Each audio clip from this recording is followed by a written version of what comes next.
नमस्कार, मैं हूँ हेल्थ कोच और योगा इंस्ट्रक्टर शोभा रत्नम।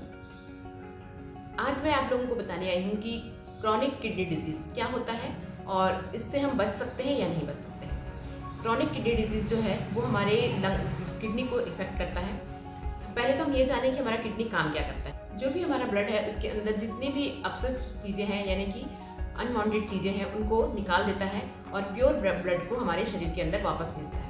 लेकिन सोचिए अगर अपना हमारे शरीर के अंदर इम्प्योर ब्लड अगर सर्कल कर रहा है, घूम रहा है, तो हमारे शरीर के साथ क्या होने वाला है। और यही होता है जब हमारी किडनी खराब हो जाती है। और सबसे बड़ी बात यह है कि हमारी किडनी जब इन्फेक्ट होती है तो हमें पता ही नहीं चलता है। ये बहुत समय के बाद पता चलता है जब बहुत ज़्यादा इन्फेक्ट हो जाती है। इसलिए हमें पहले से ही इसको क्योर करके रखना चाहिए। और सबसे बड़ी बात यह है कि ये उन लोगों को ज़्यादा होता है जिनको बीपी या शुगर है। तो आप सबसे पहले बीपी और शुगर को ठीक कीजिए। हम ये सोचते हैं कि बीपी और शुगर के लिए सिर्फ दवाइयाँ हैं या मेडिसिन हैं, उसके द्वारा हम मेंटेन करके रख रहे हैं। तो मेंटेन करने की ज़रूरत नहीं है। आपका बीपी और शुगर पूरी तरह से ठीक हो सकता है अगर आप योग और अपने प्राणायाम और अपने खाने पीने और अपने लाइफ स्टाइल में थोड़ा सा चेंज लाएंगे तो आपका बीपी और शुगर पूरी तरह से ठीक हो सकता है। और ये जब ये ठीक हो जाएगा तो आपकी किडनी हमेशा दुरुस्त रहेगी। तो कोशिश कीजिए कि उसके रूट कॉज पे जाइए। पहले आप उसके रूट कॉज पे जाइए कि आपको किडनी में प्रॉब्लम क्यों हुआ है। कहीं बीपी और शुगर की वजह से तो नहीं, कोई और बात है तो उसे ठीक कीजिए। कई बार ऐसा होता है कि सिस्ट की वजह से भी होता है ये चीज़ें, लेकिन ये भी इसका कारण भी सिस्ट होने का कारण यही है कि हमारे शरीर के हमारे ब्लड के अंदर इम्प्योर चीज़ें ज़्यादा हो रही हैं। जब हम ज़्यादा ड्रग्स लेते हैं या फिर जैसे चाय है या टॉक्सिन्स जो भी हम अपने शरीर के अंदर लेते रहते हैं, तभी हमारी किडनी में या हमारी बॉडी में किसी भी पार्ट को डैमेज होने का खतरा रहता है। तो सबसे पहले तो हमें अपने अंदर टॉक्सिन्स नहीं भरना है, चाहे हम किस तरह से भर रहे हैं ये भी मैटर करता है। कई बार हमें लगता है कि हम तो बहुत अच्छा हेल्दी खाना खा रहे हैं, हम रोज़ एक्सरसाइज कर रहे हैं, उसके बावजूद हमारी तबीयत क्यों बिगड़ रही है। तो उसका कारण हो सकता है आप जिस एटमॉस्फेयर में रह रहे हैं वो गड़बड़ है, या फिर आप की परिस्थितियाँ इतनी स्ट्रेसफुल हैं कि आप उसकी वजह से आपको परेशानी हो रही है। ऐसा कुछ भी हो सकता है जिसकी वजह से आपके शरीर के अंदर टॉक्सिन जमा हो रही है। तो इनको क्लियर करने के लिए तो आपको अपनी बॉडी को डिटॉक्सिफाइड टाइम पे करते रहना चाहिए। और फिर अगर ऐसा कुछ हो भी गया है तो उसके लिए आपको योग, प्राणायाम और अपने लाइफ स्टाइल को चेंज करना होगा, तभी आपका किडनी और आपका पूरा हेल्थ सही हो सकता है। तो आज मैं आपको बताने वाली हूँ कि योग के द्वारा हम कैसे ठीक कर सकते हैं। तो कुछ योगासनों को मैं आज बताऊँगी, फिर नेक्स्ट वीडियो में आपको मैं बताने वाली हूँ कि आप कौन कौन से प्राणायाम कर सकते हैं जिनको आप रेगुलर करें। आप अगर स्वस्थ हैं तो भी कीजिए, और उन प्राणायामों को करके आप अपनी ज़िंदगी पूरी लाइफ को बहुत अच्छे से बिना स्ट्रेस के और पूरी जितने भी आपके अंदर टॉक्सिन्स है उसको बाहर निकालते हुए आप अपनी लाइफ को काट सकते हैं। और उसके बाद मैं आपको बताने वाली हूँ किडनी वालों को क्या क्या खाना चाहिए और क्या नहीं खाना चाहिए। तो ये 3 वीडियो मैं आप लोगों के लिए लेकर आ रही हूँ। तो इसे पूरा देखिएगा, अंत तक देखिएगा और इसे प्लीज़ करने की कोशिश कीजिएगा। अपने घरों में आप अपना इसे फॉलो कीजिए ताकि आप बिल्कुल स्वस्थ रह सकें। और मेरा उद्देश्य भी यही है कि मैं आप लोगों को स्वस्थ देख सकूँ। तो शुरू करते हैं पहला योगासनों से। सबसे पहले हम करने जा रहे हैं ताड़ासन। इसके लिए अपने दोनों पैरों को पास में रखते हुए खड़े हो जाइए और अपने एड़ियों को उठाते हुए पंजों के बल खड़े होते हुए अपने दोनों हाथों को ऊपर लेकर जाना है और अपने पूरे शरीर को ऊपर की ओर खींचना है। ऐसा आप रिपीट भी कर सकते हैं।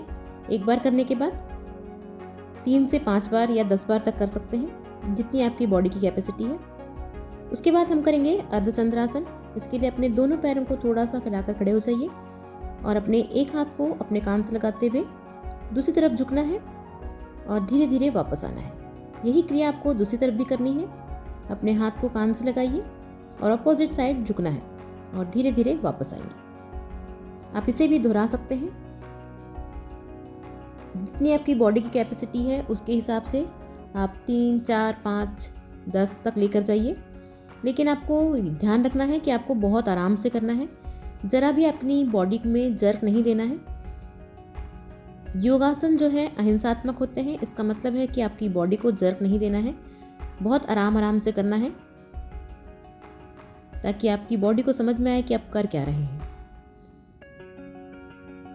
इसे भी आप रिपीट कर सकते हैं। इसके बाद हम करने वाले हैं हस्तपादासन। इसके लिए आप सीधे खड़े हो जाइए और पूरे शरीर को खींचते हुए सामने की ओर झुकना है और अपने हाथों को ज़मीन पर ले जाते हुए सिर को घुटने तक लेके आने की कोशिश करना है। अगर नहीं आ पाते हैं तो कोई बात नहीं। अब सांसों को लेते हुए ऊपर जाना है और दोनों हाथों को साइड में रखना है। यही क्रिया आप वापस दोहराएंगे।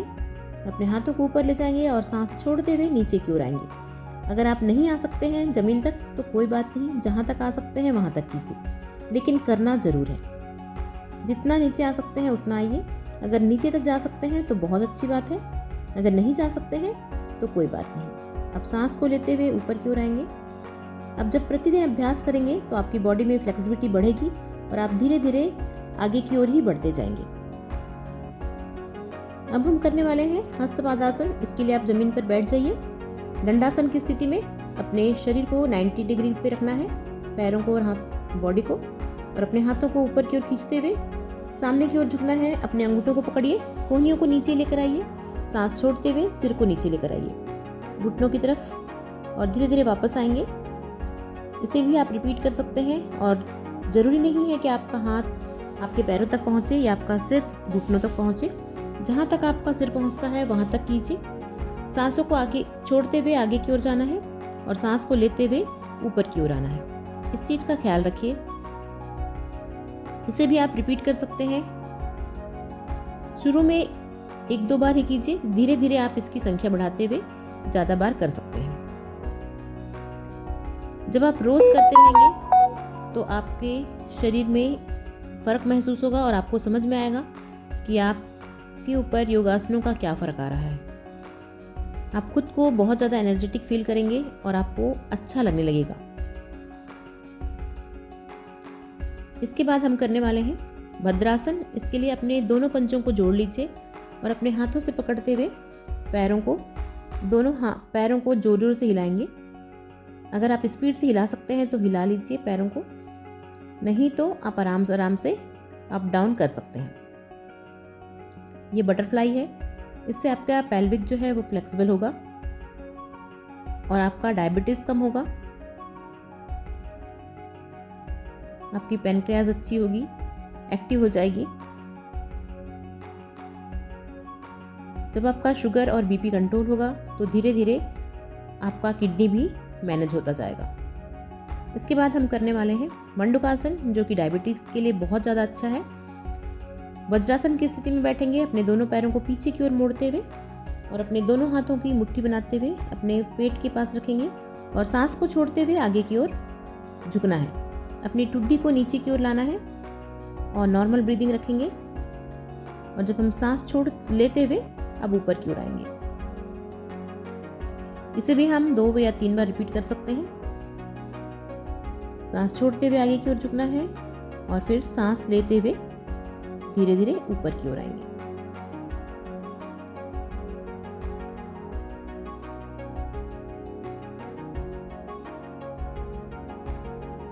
अब हम करने वाले हैं सेतु बंधासन, जिसके लिए आप पीठ के बल लेट जाइए और अपने दोनों पैरों को अपने बटक के पास ले आइए और अपने दोनों हाथों से अपने एंकल को होल्ड करेंगे और अपने कमर को ऊपर की ओर उठाना है। अपने कंधों को नीचे की ओर रखना है और जितना आप ऊपर अपने कमर को कर सकते हैं कीजिए। इससे आपकी कोर मसल्स को मजबूती मिलेगी, आपकी कमर को मजबूती मिलेगी।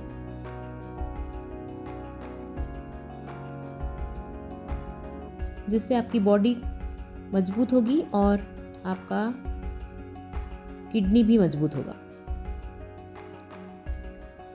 धीरे धीरे नीचे आएंगे और अपने नॉर्मल पोजीशन पे आएंगे।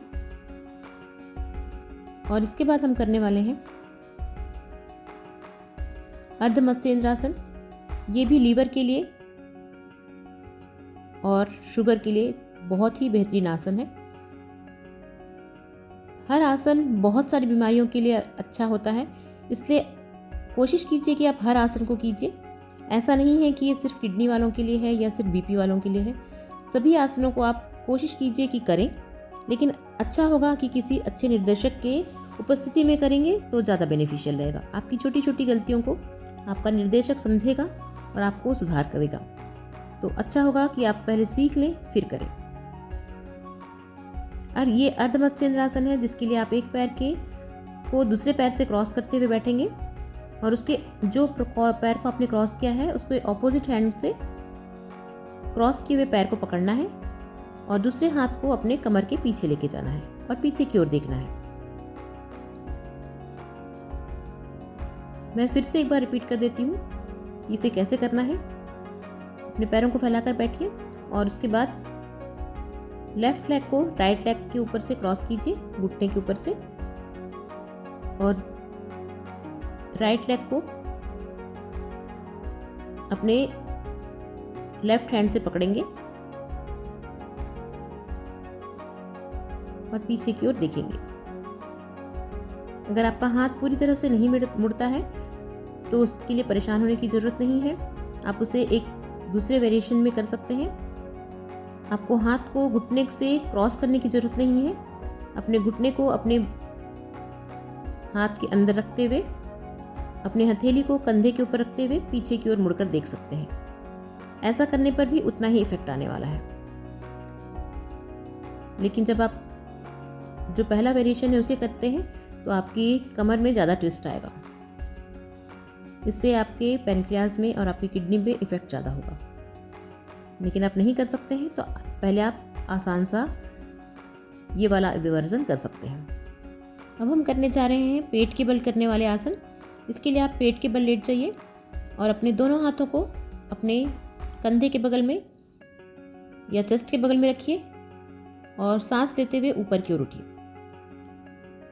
अपने कमर के ऊपर प्रेशर डालना है।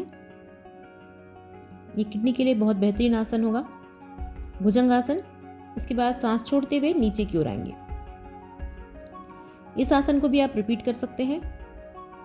शुरुआत में आप अपने दोनों हाथों को या तो कंधों के बगल में या तो सिर के बगल में रख सकते हैं। इसके बाद है ये सलभासन। इसके लिए आप अपने दोनों हाथों को पीछे की ओर ले जाएंगे और जैसे कोई चिड़िया उड़ती है उस तरह से अपने दोनों हाथों को ऊपर की ओर करना है और अपने पैरों को भी ऊपर की ओर करना है और अपने सिर को ऊपर की ओर करते हुए थोड़ी देर रुकना है।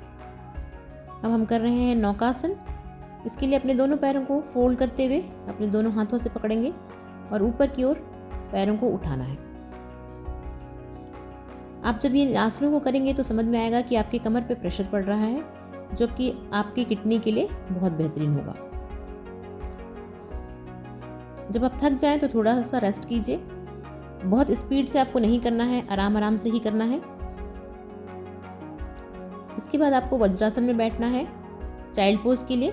इसके लिए आप अपने दोनों पैरों के पंजों को जोड़ लीजिए और अपने दोनों एड़ियों को फैलाते हुए उसके बीच बैठना है और अपने दोनों हाथों को ऊपर उठाते हुए सामने की ओर झुकेंगे और सिर को नीचे की ओर करते हुए सांस छोड़ते हुए आराम करेंगे। ये चाइल्ड पोज है। आपने देखा होगा कि बच्चे जब थक जाते हैं तो इसी तरह से लेट जाते हैं, तो आपको भी इसी तरह से रेस्ट करना है। ये आपको रेस्ट तो दे ही रहा है, साथ में आपके किडनी पे भी इफेक्ट डाल रहा है, आपके पैनक्रियाज पे भी इफेक्ट डाल रहा है। इसके बाद अपने दोनों हाथों को साइड में रखेंगे। अगर आप लोगों को मेरा ये वीडियो पसंद आया तो प्लीज़ लाइक, सब्सक्राइब और कमेंट करना ना भूलिए। आप लोगों को किसी और डिजीज़ के बारे में जानना है और उसके से संबंधित योगासन, प्राणायाम या कुछ भी जानना है, लाइफ स्टाइल के बारे में जानना है तो उसे भी कमेंट में ज़रूर लिखिएगा।